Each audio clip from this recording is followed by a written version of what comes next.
Il est 13 h à Abidjan. Bonjour à tous. Voici les titres de l'actualité de ce jeudi 31 mai. À la une, le Conseil des ministres d'hier a validé les dates de composition et de proclamation des résultats des examens à grand tirage. Le Conseil a aussi pris plusieurs autres décisions pour le bien-être des Ivoiriens. 10 présumés trafiquants de drogue arrêtés par la police à la frontière avec le Ghana. Ces individus avaient à leur possession de la drogue d'une valeur de plus de 500 millions de francs CFA.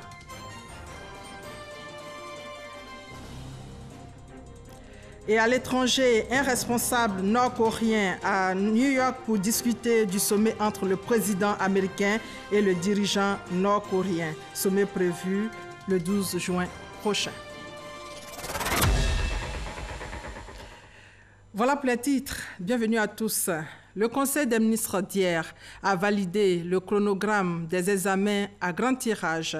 Le Conseil a aussi décidé que le Centre national de recherche agronomique devienne une société d'État. Pour cela, un plan de relance sera mis en œuvre. L'autre décision concerne la création d'une agence pour lutter contre la pauvreté. Jérôme Kofi Aboulin pour plus de détails. Les examens scolaires à grand tirage, session 2018, c'est pour bientôt, précisément à compter du mois de juin prochain. Les dates de déroulement du CEPE, du BEPC et du BAC, ainsi que celles des résultats de ces différents examens, sont connues. Le Conseil des ministres ce mercredi en a fait l'objet d'une communication. En ce qui concerne le CEPE, épreuve écrite le mardi 5 juin, proclamation des résultats le samedi 16 juin. Le BEPC, épreuve orale du mercredi 6 au samedi 9 juin, épreuve écrite du mardi 12 au jeudi 14 juin, proclamation des résultats le mardi 3 juillet. En ce qui concerne le baccalauréat, donc les épreuves orales auront lieu du mercredi 19 au vendredi 29 juin 2018. Les épreuves écrites du lundi 2 au vendredi 6 juillet 2018. La proclamation des résultats sera faite le mardi 24 juillet 2018. Il faut dire que cette année, c'est 1 214 831 candidats qui vont se présenter et ils vont concourir dans 3 160 centres. En ce qui concerne le CEPE, nous avons 534 700 candidats, le BEPC 400 326 candidats, le BAC 256 476 candidats. Au cours de cette réunion hebdomadaire présidée par le chef de l'État, le président Alassane Ouattara, il a été aussi question de la campagne du coton pour la période 2018-2019. Le lancement de cette campagne est prévu le 1er juin. Le prix du kilogramme du coton graine premier choix à cet effet est fixé à 265 francs CFA. Pour la campagne 2018-2019, sur proposition du Conseil du coton et de l'anacarde, le prix d'achat du coton aux producteurs a été fixé à 265 francs CFA par kilo, en ce qui concerne le coton graine de premier choix, et à 245 francs CFA par kilo, en ce qui concerne le coton graine deuxième choix. Ces prix sont stables comparés à ceux de la campagne précédente. Les projections de production pour la campagne 2018-2019 indiquent une production de 442 800 tonnes pour un rendement moyen autour de 1200 kg par hectare. Et ces projections permettent de confirmer la dynamique positive observée dans la filière depuis quelques années. Par ailleurs, la mise en place effective du fonds de lissage et du soutien du prix aux producteurs, dont le processus est en cours, devrait permettre d'atténuer les variations des revenus des acteurs, notamment ceux des paysans producteurs. Également au menu de cette session, la situation du Centre de recherche agronomique, en abrégé CNRA. Une situation qui nécessite un plan de relance de cette structure, conformément aux recommandations de la mission du groupe de travail mis en place le 3 janvier dernier. Face aux difficultés d'ordre structurel et budgétaire que connaît ce centre, le CNRA, le Conseil a adopté un plan de relance afin de remettre durablement cette structure au service du développement de l'agriculture et de l'économie nationale. Ce plan de restructuration est articulé autour de l'assainissement financier du CNRA. À ce titre, on peut mentionner que le gouvernement prévoit une contribution exceptionnelle de 3,111 milliards de francs CFA en 2018, mais également autour de la transformation du centre du CNRA en une société d'État, une société à participation financière publique majoritaire. Ce plan, prévu pour couvrir une période de 5 ans, permettra notamment de sécuriser le patrimoine foncier du CNRA, estimé à plus de 27 000 hectares à ce jour, de restructurer son actionnariat, de valoriser ses chercheurs, de même que les résultats de la recherche effectuée par ce centre. À noter pour terminer, le projet de décret rendant obligatoire l'enrichissement de la farine en fer et acide folique, de l'huile en vitamine A et du sel alimentaire en iode. En prenant une telle décision, le Conseil entend lutter efficacement contre les carences alimentaires. Le Premier ministre a installé hier le comité de suivi de la réforme fiscale. Ce comité nommé en avril 2018 va examiner les propositions de contenu dans le rapport de la Commission de la réforme fiscale de 2014, nous dit Francis Boifo. Le gouvernement et le secteur privé veulent mutualiser leurs forces pour trouver des solutions aux préoccupations fiscales en tenant compte des contraintes respectives. L'installation du comité de suivi de la réforme fiscale en est la preuve. Nous souhaitons que notre pays ait davantage de ressources fiscales pour mettre en œuvre une politique de développement social des plus hardis. Maintenant, effectivement, le Premier ministre l'a également bien indiqué, un taux de pression fiscale plus important ne veut pas dire une fiscalité plus lourde pour les entreprises. Peut-être qu'une fiscalité plus légère peut, dans une certaine mesure, permettre d'élargir l'assiette. Le secrétaire général chargé du budget et du portefeuille de l'État, Moussa Sanogo, assure la présidence de ce comité composé de 19 membres. Ils sont invités notamment à examiner, en vue de les adapter aux évolutions récentes de la situation économique, des propositions de mesures contenues dans le rapport de la Commission de réforme fiscale, à proposer les modalités de mise en œuvre des dites mesures et d'en assurer donc le suivi. Examiner la conformité des recommandations de la Commission de réforme fiscale avec les orientations du gouvernement et préparer les actes de réforme. Le Premier ministre demande aux membres du comité d'accélérer les travaux dans un contexte de préparation de l'année fiscale 2019. La finalité recherchée dans la mise en œuvre des réformes fiscales est de permettre à l'État d'avoir un système fiscal simplifié, prévisible et qui contribue à améliorer le taux de pression fiscale tout en favorisant le développement du secteur privé. Cet objectif deviendra une réalité si nous arrivons à optimiser les niches d'approfondissement existantes, à élargir la base d'imposition, à réduire les possibilités de fraude et à créer les conditions d'un développement de long terme de notre économie dont le potentiel reste unanimement reconnu. Le chef du gouvernement, Amadou Gon Coulibaly, salue le dialogue franc instauré entre l'État et le secteur privé, permettant à la Côte d'Ivoire de se développer. En image, l'ancien directeur général du FMI au Conseil économique et social, Michel Candesus, a échangé avec Charles Kofi Dibi, président du Conseil, en vue de mieux s'imprégner des réalités de l'institution. Et nous allons maintenant voir ces Ivoiriens qui se positionnent de plus en plus dans les institutions de Bretton Woods. Quel est leur parcours? Le dossier de Michel Digré pour mieux comprendre. Je viens d'une famille assez modeste. Voilà, moi je suis né et grandi au village, donc ça n'a pas été tout donné. On s'est dit automatiquement, ils sont des enfants de grands types, ils ont des relations par-ci, par-là. Je ne vais pas aller sur cette lancée-là, parce que moi j'ai commencé à l'école primaire publique, Sojifi à 6, terminus 40. Je fais l'école primaire dans un village, à Sikansi, et me retrouver à la suite à Harvard et par la suite rentrer au Fonds monétaire. C'est un long parcours.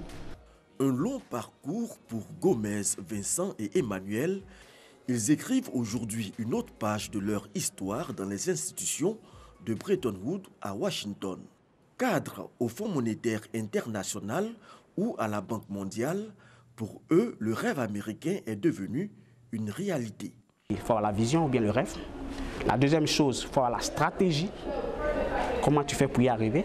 Quand je suis venu à Washington DC, je passais devant ces deux institutions-là et je rêvais à ça chaque jour. Pas que je dormais, mais rêver debout, ça dit quoi? Ça dit que je me dis, hey, un jour, je pourrais rentrer par là. Et quand je suis rentré, c'était extraordinaire. Pour dire que rien n'est impossible. Oui, Vincent. Yeah, bonjour. Bonjour. Voilà, je suis en train de travailler sur les données là. Vincent est gestionnaire de données au département de statistique au FMI depuis 2016. Mais pour intégrer ces institutions financières, Vincent et ses amis ont dû glaner d'autres diplômes après leur cursus universitaire en Côte d'Ivoire. J'ai commencé le master en statistique en 2010. Et ça m'a permis aussi d'être recruté en tant que graduate fellow. Et il faut rappeler que nous étions 2 dans notre université. Je me disais qu'il fallait forcément que je parte faire une formation à l'international. Je me souviens que cette année-là, j'ai eu 4 bourses. Donc je suis allé au Japon, c'était une très belle expérience. Chaque système a ce qu'on appelle le profil moyen. Donc, lorsque vous voulez intégrer un système, il faut juste comprendre ou connaître les caractéristiques du profil moyen. Et le profil moyen dans les institutions de Bretton Woods, c'est généralement des gens qui ont fait soit un doctorat ou soit des masters de 3e cycle dans des universités plus ou moins prestigieuses. Charles Kwame est aux États-Unis depuis plus d'une quinzaine d'années. Après l'université de Cocody, il entre à l'université de Georgetown, puis celle de Stanford. Il fait ses premières armes dans les finances internationales au FMI pendant 8 ans. Charles a rejoint la Banque mondiale en 2016, une somme d'expérience qu'il voudrait partager avec d'autres Ivoiriens. On essaie de se mettre ensemble tous. Lorsque nous savons qu'il y a quelqu'un, un jeune frère ivoirien ou une jeune sœur qui essaie d'entrer à la Banque mondiale ou au FMI, on essaie d'activer tout ce qu'on peut activer pour permettre à cette personne d'avoir toutes les informations possibles pour pouvoir se préparer aux examens, aux tests et tout ça avant d'entrer. Ceux qui sont économistes essaient de préparer les étudiants, essaient de voir comment est-ce qu'ils peuvent les aider à pouvoir répondre aux questions. Parce qu'il y a des questions, lorsque vous n'êtes pas habitué, c'est vraiment difficile d'y répondre. Donc ils essaient de les préparer et surtout que notre langue première, ce n'est pas l'anglais. Donc il y a des tournures qui sont assez difficiles, mais les gens essaient de les préparer. Au niveau des mathématiciens, des statisticiens, c'est un peu plus votre renommée, un peu qui joue pour vous. Quand je dis renommée, ça veut dire quoi? Ça veut dire que quelqu'un qui a, au niveau des statisticiens, quelqu'un qui a l'NCA a une bonne renommée parce que les gens de l'NCA sont rentrés ici à la banque, ils ont une bonne réputation. L'INPHB a aussi une bonne réputation. L'une des clés pour entrer dans les institutions financières de Bretton Woods, c'est la course à l'information. La Banque mondiale a des programmes qui consistent à recruter des Africains pour venir faire un programme de stage ou de fellowship pendant 1 an ou 6 mois à l'intérieur de ces institutions-là. Il faut être régulièrement à l'affût de l'information. Et dans un contexte aujourd'hui où les nouvelles technologies se sont rapidement développées, l'information est quasiment gratuite. Il suffit de se rendre sur les sites internet appropriés pour avoir ces informations. Pour Lydie Touré, consultante au FMI, il ne faut pas baisser les bras, même si les premières tentatives d'insertion sont infructueuses. Je me disais que c'était vraiment difficile d'y accéder, vu que j'avais essayé d'appliquer plusieurs fois, et même à d'autres grandes institutions internationales, j'avais essayé d'appliquer et je n'avais pas vraiment eu accès, ce n'était pas accessible. Donc, par moments, je sentais un peu le découragement. Mais je me disais que non, c'est où je veux aller, c'est où je veux travailler. Et donc je vais juste persévérer, je vais continuer à essayer, ne pas me décourager. Nama Ouattara a également réussi à intégrer les institutions de Bretton Woods pendant quelques années. Aujourd'hui, elle est enseignante au département économie à l'université George Washington. L'expérience que j'ai eue au sein du FMI et de la Banque mondiale me permet d'apporter des éléments beaucoup plus concrets aux étudiants dans la mesure où j'enseigne l'économie du développement. Donc il est important qu'à la théorie, je puisse associer aussi la pratique. Dans la salle, une autre Ivoirienne qui envisage marcher sur les pas de ses aînés. Je me dis que si je veux vraiment pouvoir impacter de manière durable ma communauté, ce serait bien de pouvoir travailler avec ces organisations qui ont un poids énorme en Afrique. La leçon principale que je retiens, c'est que par notre abnégation au travail, nous pouvons ouvrir toutes les portes. Partir de rien et ouvrir toutes les portes avec un rêve et une stratégie de travail, une recette qui pourrait inspirer plus d'un et susciter des vocations au sein des élèves et étudiants de Côte d'Ivoire. Voilà, c'était un dossier signé Michel Digré. Destination Genève pour parler de la 71e Assemblée mondiale de la santé qui vient de prendre fin, et cela avec d'importantes résolutions pour la redynamisation de l'Organisation mondiale de la santé et surtout pour relever les défis actuels au niveau de la santé. Mamadou Kwasi revient de Genève. C'est fini pour la 71e Assemblée mondiale de la santé. La fin d'un rendez-vous qui marque un nouveau départ pour l'Organisation mondiale de la santé. D'importantes résolutions ont été adoptées au terme de ces jours de réflexion et de partage d'expériences. Au nombre de ces résolutions, l'élaboration d'un plan stratégique quinquennal 2019-2023, prenant en compte la couverture sanitaire universelle pour l'ensemble des populations, la protection des populations en cas de situation sanitaire d'urgence et un meilleur état de santé et de bien-être. La nutrition et la lutte pour l'éradication de la poliomyélite occupent également une place importante dans ce projet du directeur général de l'OMS. Pour le docteur Tedros Adhanom, si le progrès de la nutrition a connu un retard et une inégalité, les États membres de l'OMS doivent tout mettre en œuvre pour améliorer davantage une meilleure santé du nourrisson, de la mère et de l'enfant. Des résolutions importantes pour la délégation ivoirienne. La ministre Raymond Goudou Kofi rassure que tout est mis en place pour garantir davantage des soins de qualité aux patients. La couverture maladie universelle est obligatoire. Je souhaite que les populations ivoiriennes continuent de s'enrôler pour que nous puissions avoir la possibilité de les satisfaire quant à la mise à disposition de structures sanitaires de qualité et bien sûr à la disponibilité des médicaments qui de plus en plus seront fabriqués en Côte d'Ivoire. Sous toutes les formes, nous avons prévu la fabrication des antirétroviraux dans le cadre de la lutte contre le cancer et la prise en charge des malades du cancer. Nous avons prévu également la fabrication de génériques permettant aussi un accès plus facile donc, aux médicaments de qualité et à moindre coût. La cérémonie de clôture de la 71e Assemblée mondiale de la santé a été l'occasion pour l'OMS de distinguer ses meilleurs partenaires, surtout les ONG, qui œuvrent au quotidien pour la prise en charge sanitaire des populations défavorisées. Et aujourd'hui, 31 mai, c'est la journée mondiale sans tabac. En Côte d'Ivoire, 14,6% de la population fume et chaque année, 5000 personnes meurent du tabac. Alors, pour éviter le pire, il existe un centre de sévrage anti-tabac situé dans l'enceinte du CHU de Cocody pour aider les personnes dépendantes de la cigarette à arrêter de fumer. Comment fonctionne le centre et comment se fait la prise en charge des fumeurs? Reportage Sephora Zegui, commentaire Franck Wadio. On l'appellera Oumar, il a 26 ans. Il a rencontré la cigarette à l'âge de 13 ans pour faire comme ses camarades. Le fait de vouloir être comme la plupart des jeunes de mon âge qui fumaient, donc c'est effet de mode. Et puis il y a aussi le fait que l'odeur me plaisait. Bien sûr que ça venait des autres, ça me plaisait. Depuis quelques mois, son état de santé s'est dégradé. Déjà parce que je me rends compte que c'est une mauvaise pratique qui n'est pas en adéquation avec mes valeurs. Et je trouve aussi que fumer a rejailli négativement sur mon apparence. Voilà, sur mon apparence physique. Donc pour ces raisons-là, je voudrais changer. Arrêter de fumer pour me trouver en bonne santé et puis être à l'aise parmi les gens. C'est décidé. Oumar rompt avec le tabac. Ce matin, il a rendez-vous au centre de sévrage anti-tabac situé dans l'enceinte du CHU de Cocody. Est-ce que vous connaissez les conséquences liées au tabac? Le cancer de la bouche, de la peau, de la gorge, mais aussi la perte de l'odorat. Mais vous avez oublié d'autres conséquences.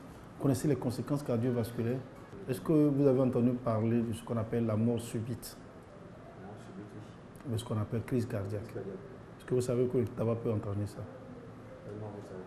Sportif, il a démarré son sévrage il y a tout juste 5 jours. Je reconnais qu'avant, je ne sentais presque rien, mais maintenant, depuis que j'ai arrêté de fumer, déjà, je sens beaucoup plus les odeurs. J'arrive à faire la différence. Je suis content. Dans ce centre, le traitement est gratuit. Pour bénéficier d'une prise en charge, il faut prendre un rendez-vous, se rendre au centre, remplir un dossier et le médecin vous reçoit. La prise en charge dure au moins 3 mois. C'est un centre qui marche parfaitement, seulement qu'on n'a pas assez de personnes qui fréquentent, de fumeurs qui fréquentent le centre. Sinon, ça marche. Ce que nous avons commencé, au début, on était un peu, peut-être à 25% des sévrés, mais je pense qu'on est monté avec le temps, on est monté aux alentours de 50 à 60% de sévrés. Moussa était un patient qui avait une addiction à la cigarette. Il est aujourd'hui sévré après une prise en charge de 3 mois dans ce centre. L'entretien, c'était le 7 février et il m'a demandé quand est-ce que j'étais prêt. Je l'ai dit le lendemain à mon réveil. Donc depuis le 8 février jusqu'à aujourd'hui, je n'ai pas encore pris une tige de cigarette. Le professeur m'a même donné des cachets de Nicorette. J'ai demandé, ça fait 27 000 et quelques. J'étais surpris quand il m'a donné. Le centre de sévrage anti-tabac existe depuis 2 ans. Plus d'une centaine de personnes y sont passées. Le programme national de lutte contre le tabagisme et les autres addictions, le PNLTA, avec le ministère, nous ont donné un stock de médicaments qu'on a utilisé. Mais ce stock est épuisé. Du coup, les malades qui viennent, on ne peut pas, même quand on a besoin de leur donner les médicaments, on ne peut pas. Et quand c'est comme ça, c'est difficile, le sévrage. Surtout que ceux qui viennent ici, ce ne sont pas des personnes qui sont riches. 14,6% de la population ivoirienne fume. Chaque année, 5000 personnes en meurent. Dans le domaine de la sécurité, 10 présumés trafiquants de drogue arrêtés par la police. Ils ont été épinglés à la frontière Côte d'Ivoire-Ghana. Ces individus avaient à leur possession 5,2 kg de drogue, valeur plus de 500 millions de francs CFA.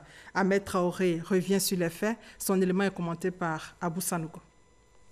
10 présumés trafiquants de drogue, dont 9 de nationalité nigériane et 1 de nationalité ivoirienne, interpellés par les hommes de l'unité de lutte contre la criminalité transnationale organisée à Noé, à la frontière avec le Ghana.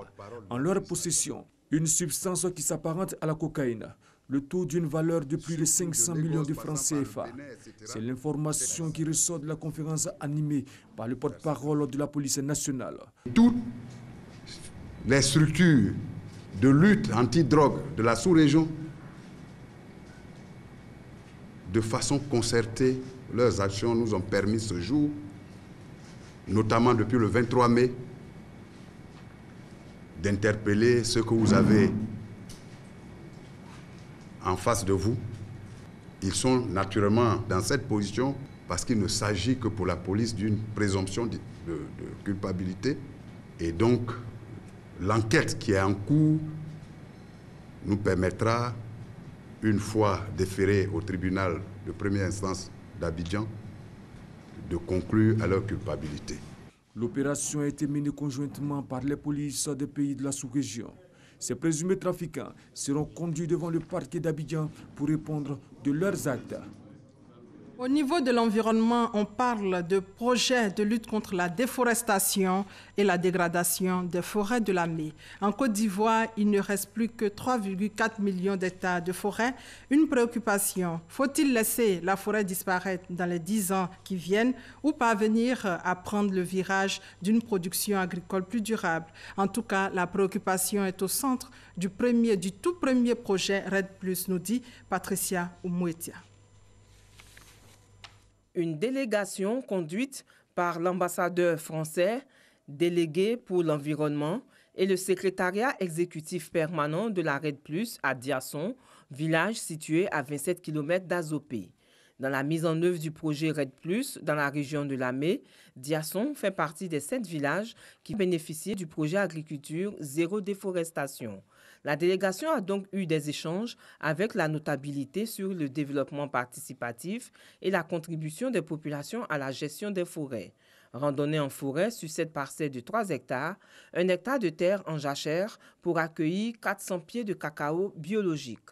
L'objectif est de réduire d'au moins 80% la déforestation liée à la cacaoculture à l'horizon 2030. La stratégie nationale s'appuie essentiellement sur une approche filière et une approche territoriale. Et l'approche territoriale consiste à renforcer les capacités de toutes les régions de la Côte d'Ivoire afin que ces régions s'investissent pleinement et de façon autonome dans la politique et dans la stratégie RED+, de sorte à ce que ce transfert de compétences, de connaissances que nous sommes en train de développer avec l'appui de nos partenaires puisse bénéficier à toutes les populations. La Côte d'Ivoire a adhéré au mécanisme RED+ en 2011. L'objectif de la stratégie nationale RED+ est entre autres de reconstituer 5000 hectares de terres dégradées en réintroduisant la forêt au cœur des paysages ruraux à travers la promotion du reboisement et de l'agroforesterie. On s'intéresse à la première édition d'Africa Day. C'est dans le cadre de la célébration du 55e anniversaire de l'Union africaine. Africa Day a pour but de renforcer les liens avec d'autres pays africains dans le domaine des us et coutumes. Nadia Idia et Franck Wadio. Impulsés par le désir de solidarité africaine, ces jeunes de diverses origines ont célébré l'Africa Day. Un moment de partage des us et coutumes avec les 5 pays limitrophes de la Côte d'Ivoire, une initiative du Rotaract Club Abidjan Lagune. Il s'agit de l'entente entre les frères africains. Vous voyez, de plus en plus, nous parlons de globalisation, de mondialisation. Voilà pour nous une manière de faire savoir aux différents Africains qu'il faudrait que maintenant nous réfléchissions en union, en Africains et pas seulement en termes de pays. Message panafricaniste, exécution de danse traditionnelle. Serge Cyrilda, parrain de l'association, a encouragé l'initiative qu'il souhaite pérenne. Les pères de l'indépendance ont créé l'Afrique moderne et aujourd'hui les jeunes ont le devoir de continuer cette intégration. Je pense que c'est un pas de plus vers cette intégration et vers une meilleure cohabitation des peuples en Afrique. Le Rotaract Club Abidjan Lagune est composé de jeunes de 18 à 30 ans. Il s'est donné pour mission œuvrer au développement du leadership chez les jeunes et à l'entente mondiale. La 4e édition du Discope, le marché créé pour favoriser les échanges, la distribution et la vente de productions audiovisuelles, a refermé ses portes hier. Le Discope, cette année, a réuni 34 pays francophones. Amel Nelly et Serge Kolia. Les jeunes producteurs africains avaient aussi leur mot à dire à cette 4e édition du Discope Abidjan 2018. Ici, on a présenté essentiellement nos productions, donc les productions de notre studio qui est Africa Tour. Donc, c'était essentiellement de l'animation. On a les longs métrages d'animation qu'on a produits. On en a produit 4, des séries télé, des productions digitales aussi. Contenu fini, en cours de production ou en développement ont été présentés. Donc Babi, c'est le premier magazine télévisuel qui parle de Babi, magazine d'actualité et de société, mais de tout Abidjan, dans toutes ses facettes, dans toutes ses expressions. Ce qui fait l'originalité de Babi, vous le savez, au niveau de la gastronomie, c'est aussi une plaque tournante au niveau de l'économie de l'Afrique de l'Ouest. Et Babi va être un magazine donc, de 26 minutes qui va présenter un peu tous les aspects d'Abidjan de manière hebdomadaire. Initiateur de Bledwood, une plateforme numérique de diffusion, le réalisateur ivoirien Desmo dit avoir tiré profit de ce marché. Nous donnons aujourd'hui la chance aux jeunes Ivoiriens ou aux jeunes Africains d'atteindre directement leur public cible. Et Bledwood est initié pour que ces jeunes-là sortent aussi de leur précarité et qu'on puisse dire on n'a pas besoin d'aller à l'extérieur pour vivre bien de son art. Le Discope n'a pas été seulement un marché de vente de production. Des équipements audiovisuels professionnels ont été exposés. Les réalisateurs, quant à eux, ont saisi cette occasion pour démontrer leur savoir-faire. Cette année, 750 participants se sont impliqués de façon active dans ce Discope Abidjan 2018. À l'étranger, un proche du dirigeant nord-coréen à New York pour rencontrer pour la 3e fois le secrétaire d'État américain afin de préparer la rencontre entre Donald Trump et Kim Jong-un. Rencontre prévue le 12 juin. C'est donc une visite de 2 jours destinée à mettre au point un accord entre les deux pays. Dans l'actualité sportive, pour terminer, c'est une décision pour le moins inattendue. Zinedine Zidane a décidé de quitter ses fonctions d'entraîneur du club de football espagnol, le Real Madrid. Le Français venait pourtant de remporter une 3e Coupe d'Europe, Ligue des champions UEFA. Et voilà, c'est la fin de ce 13h. On se retrouve à 20h avec à la une votre dossier politique qui porte sur les nouveaux majeurs. Quel enjeu politique pour 2020. Merci de votre fidélité.